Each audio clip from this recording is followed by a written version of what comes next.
Okay, so hi, I'm Luka Knezić. I'm Flutter engineer in Infinum. And yeah, today I will talk to you about how I actually build Flutter app that builds other Flutter apps with AI. So of course, first we have AI. This is image of Dash, that's Flutter mascot, that's as visioned by Dali, I think. Yeah, it was Dali. So yeah, AI is becoming really popular, and it's getting used everywhere. So I just got question. I asked myself, like, is it possible to build an app where just AI builds an app? So you just gave it to do everything. So first, before I start, I have to give disclaimer that this was over 10 months ago. And what that means is I used ChatGPT 3.5, so no ChatGPT 4, and no actions or functions. So I didn't have that anything, just pretty much messaging with AI.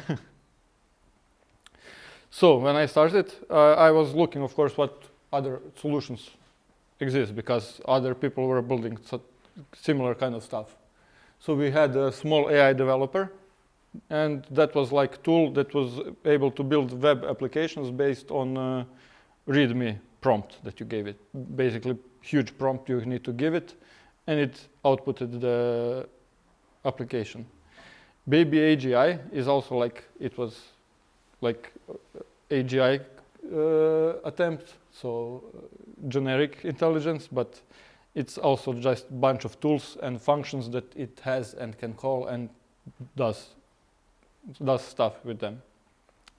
And now new we have Devin as well. And yeah, those are basically all agents that use AI in some way, then basically trigger themselves and just keep prompting themselves. So what are agents?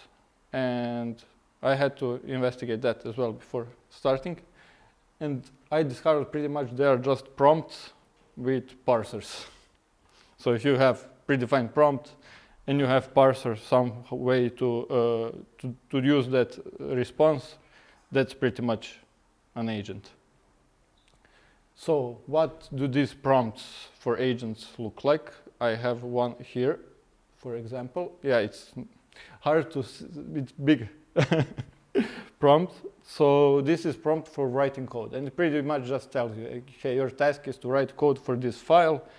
Current Dart version you are using is this. The app is, then I pretty much pasted whole README of the app that AI also generated. And README was just telling it, you are using this architecture, you are using these libraries, you have these dependencies, and your classes should look like this, pretty much. Just so I can have some kind of consistency. Because again, this is prompt for write code. So if I had multiple files, I need to call this prompt for each file I want to write code for. And then it would respond me something like this. So this is pretty much just code for one class. And so in prompt, I was desperately telling it not to use those language quotations you see at above and below. But it wouldn't listen, so it was easier just to remove them in parser. And yeah, that's why they are still here. So now, how did all of this work? Well, here I have example, and well, a small developer had really huge prompt where you detailed everything, and I wanted something really small. So this is like what my prompt would be. First line is just the name of the application, so fizzbuzz clock, and the next is make app that will print out current time, show hours, minutes, and seconds. Seconds should be formatted in fizzbuzz format. Screen should update every second. And then I had just use clean code principles at the end, because it sometimes helped. So now we can see the first. So first step is to generate the files and the architecture it's going to use. And I showed just files here now, but it also generated like the architecture it's going to use and why. And you can see here files it wants to write. So now that we have files, it starts to write detailed README pretty much. every class what it does, what the app does, what it is, and what it's going to use. And now that we have README, we can start writing code. This is the prompt I showed you. So in this case, I will call it 4 times because we have 4 files. And the README you saw, the AI writing before is README I also paste in the prompt for the code. So we should have consistency between all of those 4 files, even though pretty much 4 different AIs are going to do it. So yeah, now you can see here writing code. I also removed the brackets it showed in the preview because they were pretty much always there.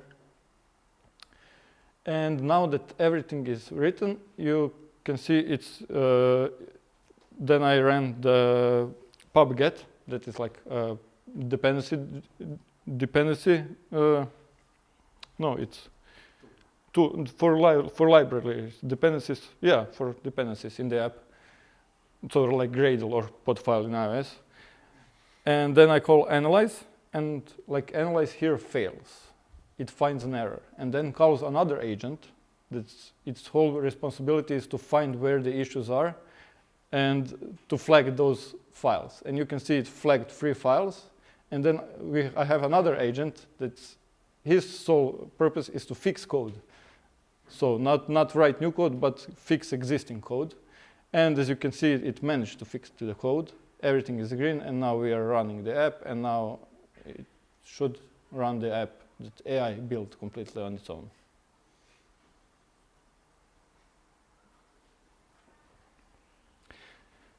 So we will now go a little bit deeper into how that all went, just so if you want to see what was going on. So this is pretty much the workflow of the app. And yeah, we have start. Of course, this is where we write the prompt, and once we hit the enter on the start, it starts doing its stuff. So generate files, this is the for architecture, and for files that we need in the app. Then this red square is something that I do manually. So blue squares are what AI is doing. And pretty much if it's not blue square, then I'm doing that. So I insert pubspec YAML and main Dart because those are the main files in Flutter, and AI sometimes didn't include them in the list. So I had to include them to be sure that it's going to write something there. And then, yeah, then we generate the big README that's going to be sent to pretty much every write code agent. And then we have head to this write code part, and this is actually part of bigger loop. And you can see fix code here. It just goes from write code, checks if it has incomplete files, that means just empty files. It just goes again write code for the next file. If it doesn't have any incomplete files, it checks if it has some files with errors. So first run, it didn't have anything. So we went straight down to the pub-get, and this is where we get the dependencies, check if everything is okay. And as you can see here, nothing is blue, so nothing here is done by AI. And then we hit here Flutter Analyze. And yeah, as you can see, it's still nothing blue. And Flutter Analyze did actually respond error in the video I showed you. And this is going to this AI. And yeah, this AI, like I said, it's just taking the response from the analyze, and it sees what the issues are, and then it knows also the README of the whole project. So it knows what files could be problematic, and it flags them as need to fix. And then we just go back to this part, and yeah, so this part, and then it has incomplete files, will say no, but it will have files with error, so it will go to fix code, and it will be stuck pretty much in this loop until everything is fixed, and then we will continue down to everything. And with that, we run the app, and you saw the response. So all of that took 3 minutes and 40 seconds for AI, which is pretty good. But this was the happy case because this was not the only attempt. There were a lot of attempts, and this is the most complicated app I managed to get him to build. Like anything with multiple screens and navigation, it completely broke there. Couldn't do it.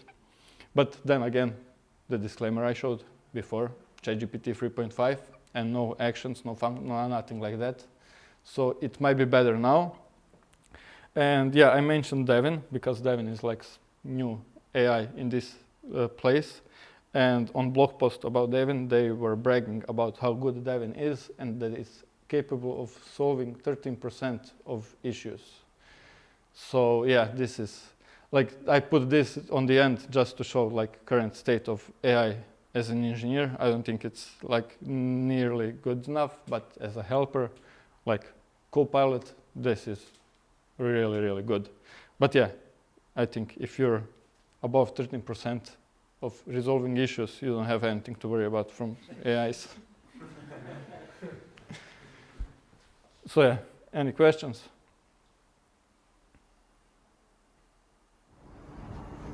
Yeah. You mentioned a couple of attempts where you didn't manage to make things run immediately. How much time did that take? Oh, it's like sometimes it end up in endless loop. Like it was telling me you need to fix this file, and then another AI told no, this file is okay, and it wrote exact same thing.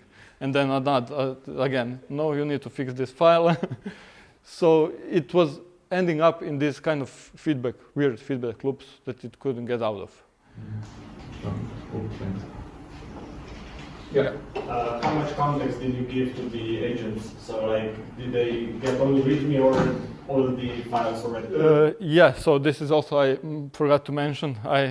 This was 10 months ago, so I had like 4,000 tokens was my size, and that was the bigger size because it was 2,000 before that. So I was really happy once it got upgraded to 4,000. But yeah, I was like README and not whole README because big files then couldn't write me big files. So I had to shorten README a bit and to keep just important stuff. So I was like trying to make sure that class structure is saved somewhere, because that was constantly problem, like another class using another class wrongly and stuff like that.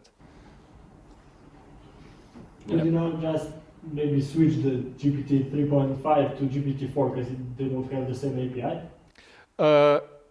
I did try that like 10 months ago and it didn't work good, but it was super expensive, so I didn't try that again. And yeah, now I didn't try it on the new ones, and now I know so that they changed their subscription plan to use, so you can need to buy tokens. So I didn't try that with new. I tried it once and it was too expensive. So Yeah, but now it's like 60 yeah. So now it would be feasible. Yeah, I think now it definitely would be feasible. Because yeah, like Change 3.5. Like again, 10 months ago, it was really cheap to run this. Like one app was a cent maybe. So even though there are a lot of it's not. And I think that when I tried the ChatGPT 4, yeah, it was immediately one app, didn't build it successfully, 70 cents.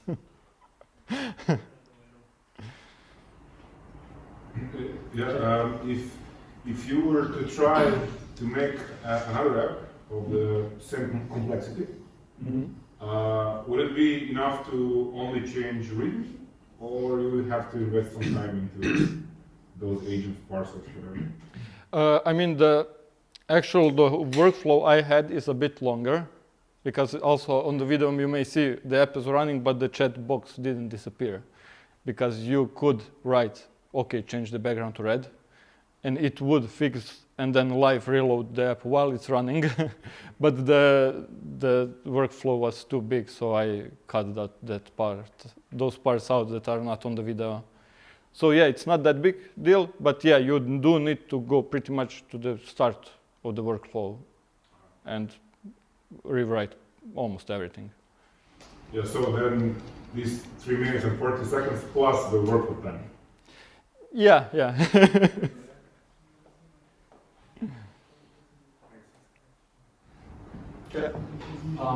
This works okay for Flutter because Flutter and Dart are quite stable languages and platforms. What would happen if we use this on some other language or some other frameworks that have a bunch of breaking changes between versions, for instance, Angular or React or something else, or a language which is still in some kind of a beta phase or something? Yeah, that's really hard, and for Dart was actually also really hard. That's why I need to include in every write code, like the Dart version is this one, and that did help. It didn't completely resolve, but yeah, that is hard. Like, only solution is now the models are accepting a lot of tokens. Just include like whole change, what changed in the language, and I don't think there's another way because yeah.